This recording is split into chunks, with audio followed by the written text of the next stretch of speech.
नमस्कार home cook Sonali चैनेले आपनादेर स्वागत।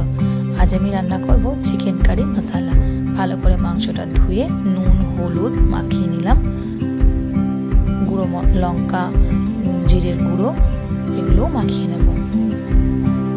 तार संगे माखिए नेब एकटु सादा तेल एबं पेंयाज कुचि माखिए नेब मांसेर मধ্যে কিছুটা।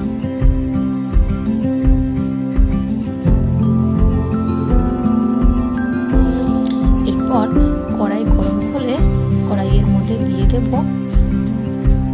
সাদা তেল।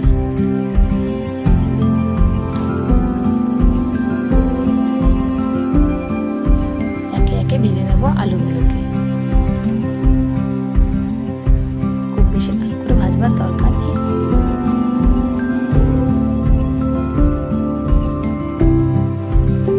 এরপর আলুটা তুলে নিয়ে দিয়ে দিলাম গোটা গরম মশলা। তারপর দিয়ে দেবো কুচনো পেঁয়াজ। পেঁয়াজটা একটু নাড়িয়ে একটু ভাজা হলেই দিয়ে দেবো আদা এবং রসুন বাটা এবং পেঁয়াজ বাটা।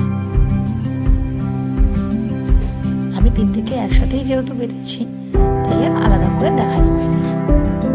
এরপর দিয়ে দেবো গুঁড়ো মশলাগুলো, লঙ্কার গুঁড়ো, হলুদ গুঁড়ো, জিরের গুঁড়ো, নুন। ভালো করে কম আঁচে মশলাটা কষাতে হবে। মাংসের মশলা যত কমই কষানো হবে ততই ভালো তার টেস্ট হয়। এরপর দিয়ে দেবো একে একে মাংসগুলোকে, আগে থেকে ম্যারিনেট করা চিকেনগুলোকে।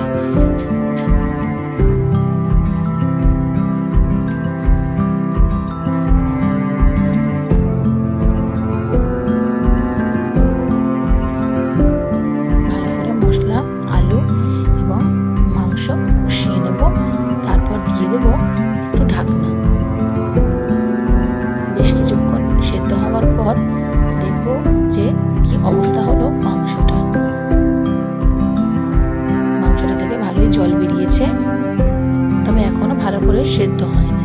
আর একটু ঢাকনা দিয়ে বসিয়ে রাখবো।